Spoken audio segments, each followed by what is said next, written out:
Hello friends, कैसे हैं। एक बार फिर से आपका स्वागत है हिंदी क्लास 360। मैं हूं सचिन कुमार, आपके साथ। फ्रेंड्स, अब तक हमने जो वीडियो में पढ़ा था कि हमने अव्ययी भाव समास, तत्पुरुष समास और कर्मधारय समास के विषय में हम पढ़ चुके थे। लेकिन आज हम जो चर्चा करने वाले हैं वो है हमारा आज का द्विगु समास, द्वंद्व समास और बहुव्रीहि समास। तो चलिए बिना समय व्यर्थ किए हुए हम अपनी आज की वीडियो को शुरू करते हैं। हमारा आज का पहला टॉपिक जो है वो है द्विगु समास।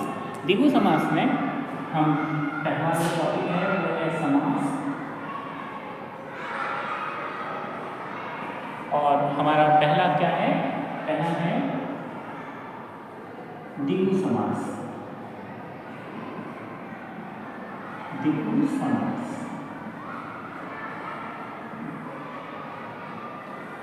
फ्रेंड्स, आपको बता दिया जाए कि द्विगु समास में जो पहला पद होता है वो संख्यावाची होता है। पहला पद क्या होता है, गौण रहता है, कह सकते हैं पहला पद गौण होता है, और दूसरा पद जो होता है वो क्या है, प्रधान होता है। कहने का तात्पर्य है पूर्व पद जो होता है वो गौण होता है और उत्तर पद प्रधान होता है।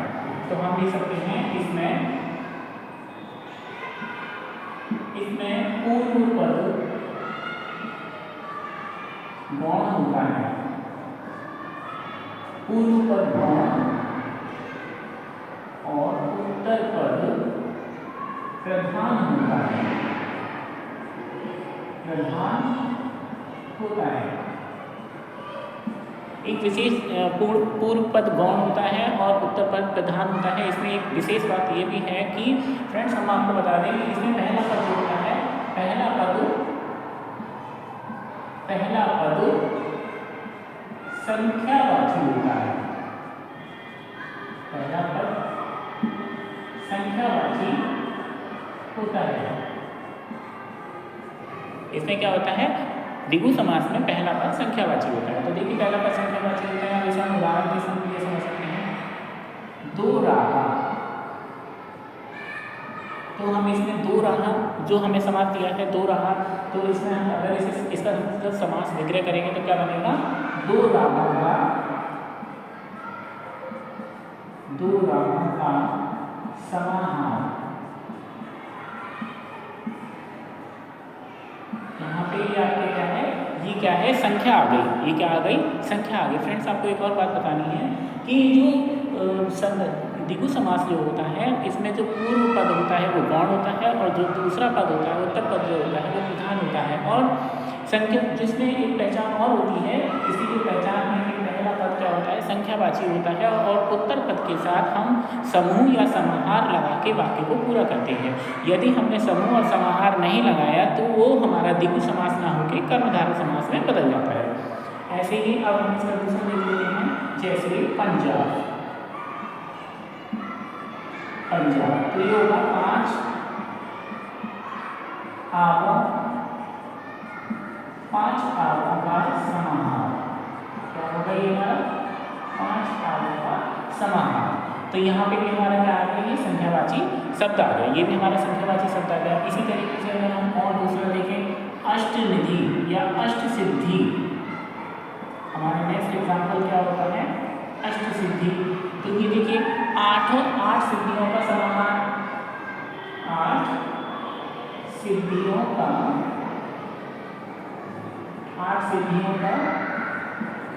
समाहार।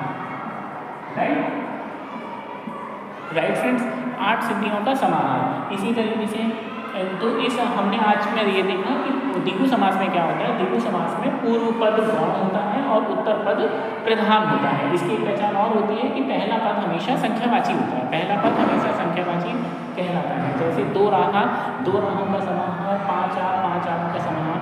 जब भी कोई भी संख्या, अगर आपको किसी भी पद में पहले संख्यावाची आ जाए तो वहाँ पे द्विगु समास होता है। इसी के साथ हमारा जो अगला समास आता है वो हमारा आता है द्वंद्व समास। अगला जो समास होगा वो हमारा होगा द्वंद्व समास।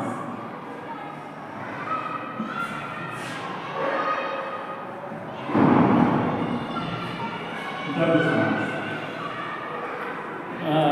ये जो वीडियो जो है ये जो समास है, समास का जो हम वीडियो बना रहे हैं, ये हमारे आज के जो विद्यार्थी हैं, कक्षा 9 के विद्यार्थी हैं या फिर किसी भी प्रतियोगिता की तैयारी कर रहे हैं, उनके लिए खासा महत्वपूर्ण है। तो हमारी वीडियो को अंत तक देखें और हमारे साथ बने रहें। वीडियो को लाइक करें, सब्सक्राइब करें। ये मेरा छोटा सा प्रयास है। मैं हर अपनी वीडियो में आपको ये बताता हूँ कि ये छोटा सा प्रयास है, तो कृपया इसे मेरे सहयोग करने की कृपा करें।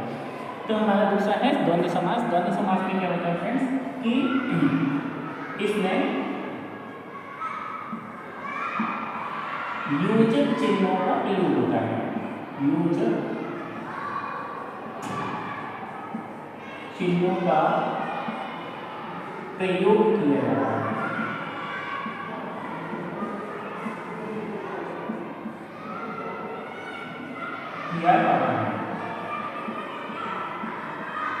अब इसमें योजक चिन्हों का प्रयोग किया जाता है। जैसे आपने देखा कि पहला एग्जाम्पल योजक चिन्ह क्या होता है, जैसे सीता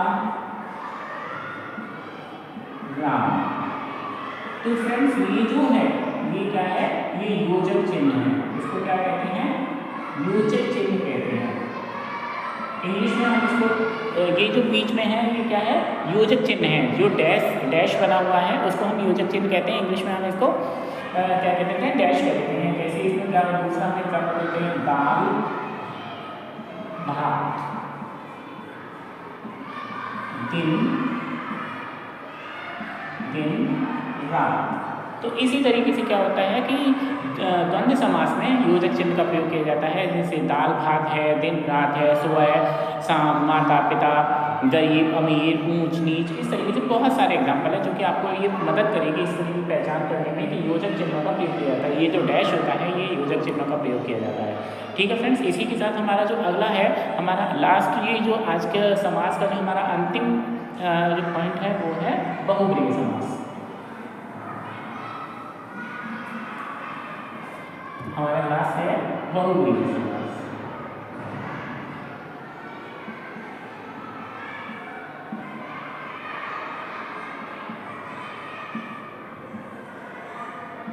बहुब्रीहि समास, बहुब्रीहि समास में इसमें इसकी खास पहचान होती है, इसमें इसकी खास पहचान होती है फ्रेंड्स कि इसमें दोनों पद प्रधान होते हैं।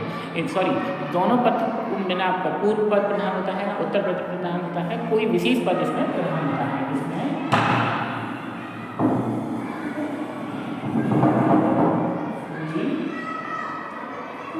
कोई विशेष पद प्रधान होता है। ना तो इसमें पूर्व पद प्रधान होता है ना उत्तर पद प्रधान होता है, इसमें कोई एक विशेष पद प्रधान होता है। जैसे बहुब्रीहि समास में कोई एक उदाहरण ले लिया, तो बहुब्रीहि समास में क्या होगा, विषधर। क्या होगा, विषधर। तो इसका जब हम विग्रह करेंगे तो आपको दिखेगा ना तो इसमें कोई पहला पद प्रधान है ना उत्तर पद प्रधान है, एक विशेष अर्थ निकल के आता है जो कि विशेषता बताता है। देखिए, विष को धारण करने वाला, विष को धारण करने वाला, अर्थात विष को धारण करने वाला। विष को कौन धारण करता है, अर्थात सर्प। कोई एक सर्प होगा, है ना, जो विष को धारण करने, विष को धारण करने वाला अर्थात सर्प। ऐसे ही हमने कहा चक्रधर,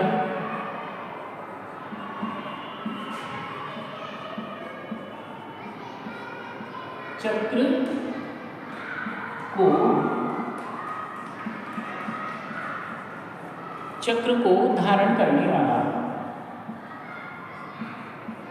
चक्र को धारण करने वाला। ठीक है, चक्र को धारण करने वाला। अब चक्र को कौन धारण करता है, अर्थात कृष्ण या विष्णु। आप इसी तरीके से बहुत सारे एग्जाम्पल, इसमें बहुत सारे एग्जाम्पल आते हैं। तो फ्रेंड्स, आज का जो हमारा ये टॉपिक है समास वाला टॉपिक, ये हमारा आज यहीं समाप्त होता है, क्योंकि इसी के द्वारा मैंने आपको बताया था कि अव्ययी भाव समास में पहला पद प्रधान होता है, तत्पुरुष समास में विभक्ति चिन्हों का लोप होता है, द्विगु समास में संख्यावाची होता है पहला पद, द्वंद्व समास में योजक चिन्ह होता है, कर्मधारय में पहला पद विशेषण होता है और बहुप्रिय समास में कोई भी पद विशेषण विशेष नहीं होता हो, उसमें एक अन्य पद विशेषता बताता है, एक अन्य पद की विशेषता होती है। जैसे इसमें ये दिखाया गया है कि विष को धारण करने वाला विषधर और चक्र को धारण करने वाला चक्रधर।